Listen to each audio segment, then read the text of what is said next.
আমার জীবনের সেরা এই ভিডিওটা। তো চলেন দেখে আসি, তারপরে কথা বলি। রাজনীতি করলে এই হবে সেই হবে, ঘোড়ার আন্ডা হবে। এমপির বেটা এমপি হয়, আপনার বেটা এমপি হবে, আপনি মনে করেন? গুলি খাবো আমরা, তুমি তো আমার সংসদে কেন? হেলিকপ্টার থেকে গুলি করেছে, ছাদে শিশু মারা গেছে। এই আবেগগুলোকে পুঁজি করে মানুষ ক্ষমতায় আসে, ভোট করে।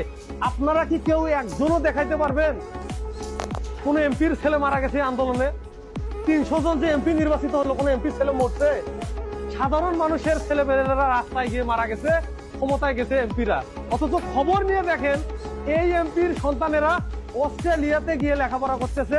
কোন নেতা যদি মিছিলের ডাক দেয়, পোস্টার লাগানোর দায়িত্ব দেয়, বলবে তোর বেটা গিয়ে পোস্টার লাগাও।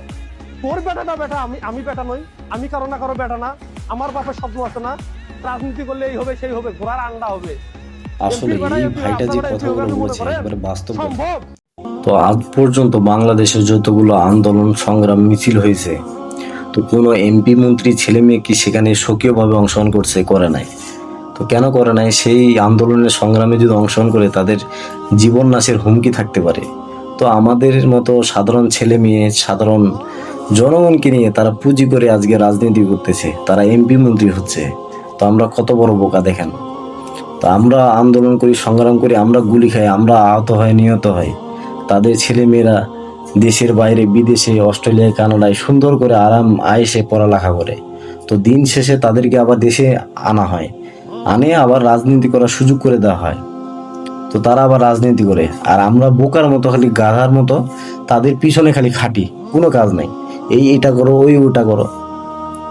তো কোনো এমপি মন্ত্রী যদি বলে পোস্টার লাগানোর যদি কাজে কোনো ছেলে মেয়েদেরকে যদি বলে এই দায়িত্বটা দেয়, আপনি ডাইরেক্ট বলবেন যে আমার বাবার আমি ছেলে। আপনার আপনারও তো ছেলে আছে, আপনার ছেলে যদি স্বপ্ন থাকে তাহলে আমার বাবার কেন স্বপ্ন থাকবে না? আমার কেন স্বপ্ন থাকবে না এমপি হওয়ার? আপনার ছেলে যদি এমপি হতে পারে, তো আমি কেন এমপি হতে পারবো না? আমি কেন মন্ত্রী হতে পারবো না? আজকে যারা এমপি, তার তার ছেলে হয় এমপি। যে মন্ত্রী, তার ছেলে হয় মন্ত্রী। যে দেশের প্রধানমন্ত্রী, তার ছেলে হয় প্রধানমন্ত্রী।